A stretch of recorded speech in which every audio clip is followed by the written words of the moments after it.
இன்றே டவுன்லோட் செய்து உங்கள் ஃபேவரட் ஷோக்களை என்ஜாய் பண்ணுங்க. இல்லை, உனக்கு துரைய தெரியுமா?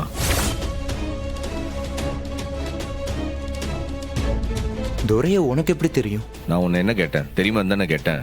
அது யாருடா துரை? இது வரைக்கும் கேள்விப்படாத பேரா இருக்கே. அண்ணே, யாருன்னு இந்த துரை? இல்லை, மாலதியோட கூட பிறந்த அண்ணன் அவன். ஏதோ பெரிய குத்தம் பண்ணிட்டு ஜெயில தண்டனை அனுபவிச்சிட்டு இருக்கான். இல்லை, 2 நாள் முன்னாடி அறிவழகனை ஏதோ ஹார்ட் செக்அப்னு ஹாஸ்பிட்டலில் கொண்டு வந்து சேர்த்தாவலா? ஆமா.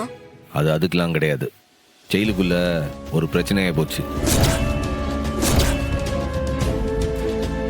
இந்த துரன்றவன் ஏன்டா என் தங்கச்சிய அநியாயமா கொன்னுட்டேன்னு அறிவு கிட்ட சண்டைக்கு போயிருக்கான்.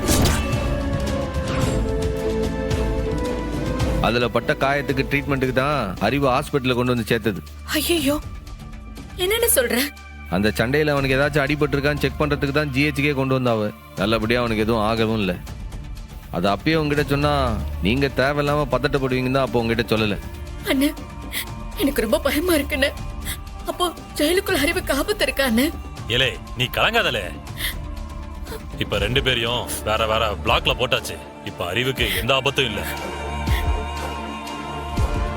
இல்லை, உனக்கு இந்த துரையை பத்தி வேற என்னல தெரியும்?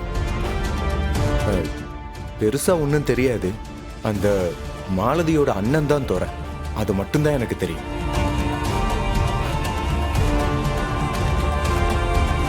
மாலதி ஒன்றும் அவ்வளோ கெட்ட பொண்ணுலாம் இல்லை.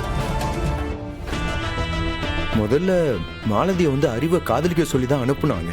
ஆனா உண்மையிலேயே அறிவு மேல மாலதிக்கு காதல் வந்துருச்சு. நானே அதுக்கு பல தடவை அவளை திட்டியிருக்கேன், சண்டை கூட போட்டிருக்கேன்.